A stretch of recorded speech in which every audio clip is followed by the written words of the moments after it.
Assalamualaikum warahmatullahi wabarakatuh.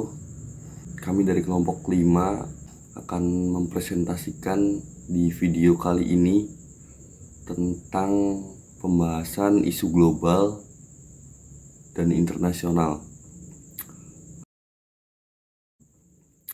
Apa sih isu global? Yaitu seperti pertimbangan global berdampak secara virtual di seluruh keputusan negara atau yang negara strategis lebih tepatnya. Perkembangan pasar dunia membuat sulitnya perusahaan untuk bertahan dengan hanya bergantung pada pasar domestik. Langsung saja ke pembahasan.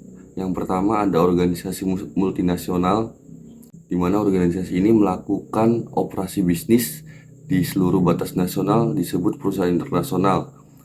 Perbedaan geografis, budaya dan nasional serta perbedaan dalam praktik bisnis sering membuat komunikasi antar kantor pusat domestik dan operasi luar negeri menjadi sulit. Implementasi strategi bisa lebih sulit karena budaya yang berbeda memiliki norma, nilai, dan etos kerja yang berbeda. Itu juga masuk ke dalam hambatan dalam pembahasan organisasi multinasional. Yang pertama itu ada keuntungan. Keuntungan yang pertama yaitu perusahaan dapat meraih pelanggan baru dari produk-produk mereka. Jadi berbeda dengan perusahaan domestik, perusahaan internasional ini lebih ke seluruh wilayah, jadi jangkauannya lebih luas. Jadi produk-produk mereka akan meraih pelanggan-pelanggan yang lebih luas juga. Kemudian yang kedua ada operasi asing dapat menyerap kelebihan kapasitas.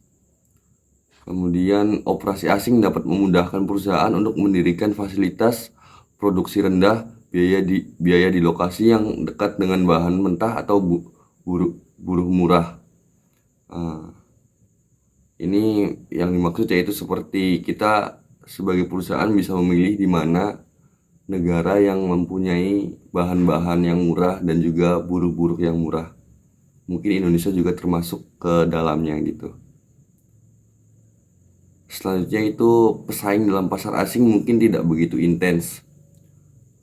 Berbeda dengan perusahaan domestik, perusahaan internasional di sini mendapat pesaing yang tidak begitu intens karena mungkin perusahaan-perusahaan go internasional juga nggak begitu banyak sebanyak perusahaan-perusahaan domestik.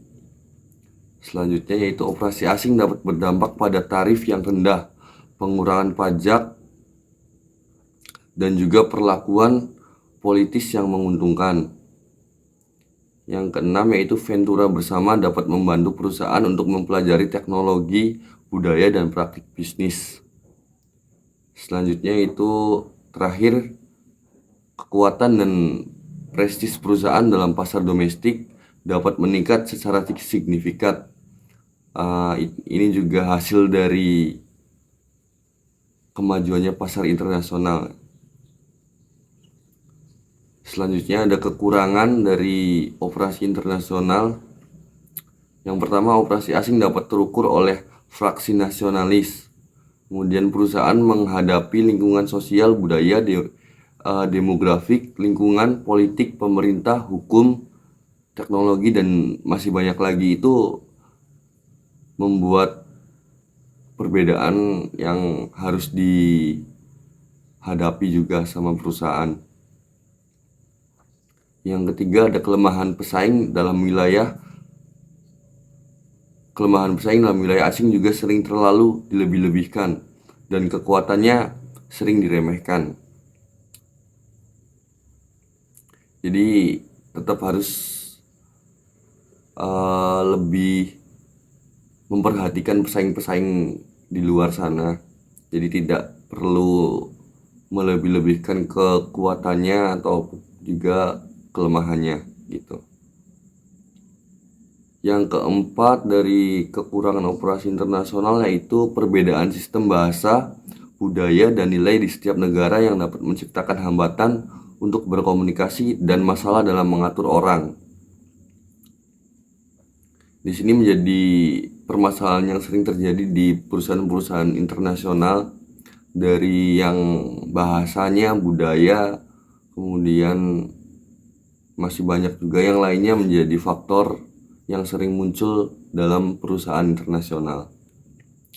Yang terakhir berhubungan dengan dua atau lebih sistem moneter dapat mempersulit operasi bisnis internasional.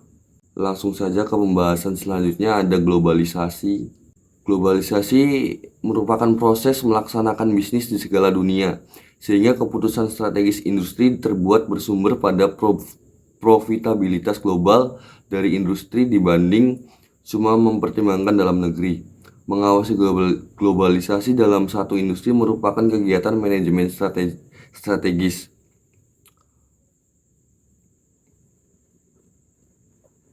Jadi yang maksud di sini yaitu seperti contohnya ada industri dapat memandang ke segala dunia untuk teknologi terbaik serta memilah satu yang sangat menjanjikan buat jumlah pasar yang banyak. Seperti itu. Selanjutnya akan dibahas oleh Mas Dio. Oke, terima kasih kepada Mas Bima.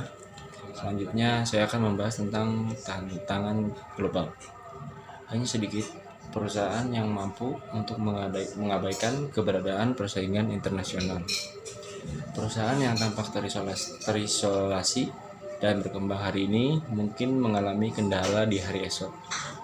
Contohnya, bank asing belum melakukan persaingan atau beroperasi di sebagian besar Amerika Serikat, tetapi hal ini juga berubah. Perekonomian Amerika Serikat sudah tidak terdiri dari banyak orang Amerika. Ekonomi dunia dan sistem moneter bermunculan. Korporasi di tiap tempat di bumi mengambil keuntungan dari kesempatan untuk mendapatkan pelanggan secara global. Pasar bergeser dengan cepat dan dalam banyak kasus terpusat pada selera, tren, dan harga. Sistem transportasi yang inovatif mempercepat pemindahan teknologi. Selanjutnya ada tingkat pajak korporat secara global. Tingkat pajak korporat bervariasi di berbagai negara dan perusahaan. Tingkat pajak di dalam negara adalah penting dalam keputusan strategik berkenaan dengan saat untuk membangun fasilitas pabrik atau toko retail, atau bahkan saat untuk mengakuisisi perusahaan lain.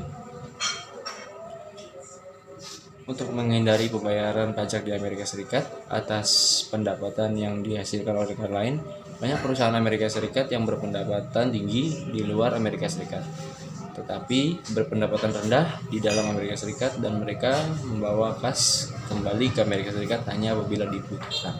Contohnya, Microsoft memiliki 66,6 miliar dolar total kas, tetapi hanya 8,6 miliar dolar yang ada di Amerika Serikat. Faktor-faktor lain selain tingkat pajak korporat tentunya mempengaruhi keputusan perusahaan saat mendapatkan pabrik dan fasilitas, serta apakah mereka harus mengakuisisi perusahaan lain.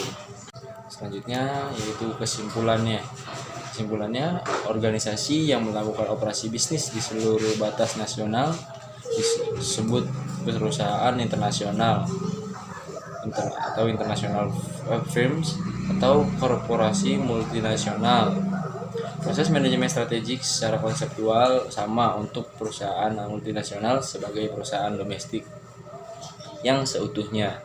Bagaimanapun, proses tersebut adalah lebih kompleks. Untuk perusahaan internasional sebagai hasil dari variabel dan hubungan yang lebih banyak. Sosial, budaya, demografik, lingkungan, politis, pemerintahan, hukum, teknologi, dan perempuan, serta ancaman yang berhadapan dengan korporasi multinasional hampir tidak terbatas, dan jumlah serta kompleksitas dan faktor-faktor ini meningkat secara dramatis dengan jumlah produk yang diproduksi dan jumlah wilayah geografik yang dilayani. Perusahaan multinasional menghadapi risiko yang unik dan beragam, seperti divestasi, kerugian mata uang dari fluktuasi nilai tukar, interpretasi kontrak dan perjanjian yang merugikan oleh pengadilan asing, tarif, dan hambatan perdagangan. Mungkin sekian presentasi dari kelompok kami. Kurang lebihnya mohon maaf. Wabillahi taufiq wal hidayah. Wassalamualaikum warahmatullahi wabarakatuh.